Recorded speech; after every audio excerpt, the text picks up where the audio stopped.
जी नमस्कार साथियों, स्वागत है आपका अपने ही YouTube channel Nitish sir online classes में। आज मैं क्लास 9th का बायोलॉजी का 5वां चैप्टर लेकर आया हूं, जिसका नाम है स्वास्थ्य एवं रोग। स्वास्थ्य एवं रोग यह बायोलॉजी का 9th क्लास का 5वां चैप्टर नंबर 5 है, जिस चैप्टर का नाम है स्वास्थ्य एवं रोग। स्वास्थ्य एवं रोग, ठीक है। अब देखिए, इस चैप्टर में हम अभी प्रमुख रूप से पढ़ेंगे कि आखिरकार हम जो अपने शरीर को मेंटेन करके रखेंगे, आखिरकार किस प्रकार से मेंटेन करके रखेंगे, यानी कि ऐसा कौन कौन सा कार्य करेंगे जिसके माध्यम से हमारे शरीर में किसी भी प्रकार का रोग नहीं फैलेगा, किसी भी प्रकार का बीमारी नहीं फैलेगा। तो सबसे पहले अगर हमको अपने शरीर को रोगी होने से बचाना है, यानी कि हमारे शरीर में अगर किसी भी प्रकार का बीमारी नहीं फैलने देना है, तो यहाँ पर कुछ अभी हम कार्य बता रहे हैं, जिस कार्य को अगर हम लोग करते हैं तो हमारा शरीर में किसी भी प्रकार का रोग नहीं फैलेगा, यानी कि हम लोग रोग को रोक सकते हैं, यानी किसी भी बीमारी को फैलने से रोक सकते हैं। तो आइए सबसे पहले जानते हैं कि आखिरकार कौन कौन सा काम है जिसको अगर हम लगातार करते रहेंगे तो किसी भी प्रकार का रोग हमारे शरीर में नहीं फैलेगा। रोग माने बीमारी। जैसे सबसे पहले कहा जाता है हमें हमेशा संतुलित आहार खाना चाहिए। संतुलित आहार यानी कि अच्छा यानी साफ सुथरा हमें भोजन का उपयोग करना चाहिए, ताकि हमारे शरीर में किसी भी प्रकार का बीमारी न फैले। उसके बाद हमें हमेशा व्यक्तिगत एवं घरेलू स्वास्थ्य रखना चाहिए। घरेलू स्वास्थ्य यानी कि हमारे घर में जितना से जितना अधिक हो सके कोशिश करेंगे कि हमारे घर में किसी भी प्रकार का दूषित पदार्थ का उपयोग न हो, जिससे कि हमारे परिवार के अंदर किसी भी प्रकार का छोटा से छोटा भी बीमारी किसी को भी न फैले। उसके बाद अगर हमें रोगी होने से शरीर को बचाना है तो हमें हमेशा स्वच्छ और साफ जल का उपयोग करना चाहिए। स्वच्छ जल और साथ ही साथ स्वच्छ भोजन। अगर हम स्वच्छ जल और स्वच्छ भोजन का उपयोग करते हैं तो हमारे शरीर में किसी भी प्रकार का रोग नहीं हो सकता है। उसके बाद हमें हमेशा व्यायाम करते रहना चाहिए। व्यायाम यानी कि एक्सरसाइज।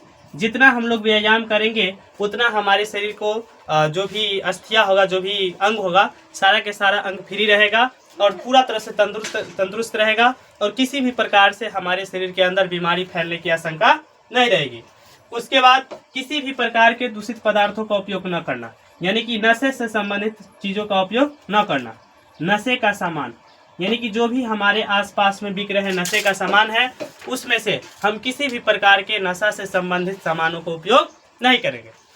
उसके बाद अभी देखिए, सबसे पहले जानेंगे मानव रोग। रोग का मतलब होता है बीमारी, यानी कि अगर हमारे शरीर में किसी प्रकार का बीमारी हो गया, इसका मतलब रोग हो गया।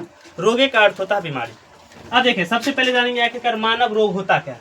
मानव रोग होता क्या है? तो कहा जाता है कि जब मनुष्य के अंदर, यानी जब मनुष्य का अंग सामान्य रूप से कार्य करना बंद कर देता है।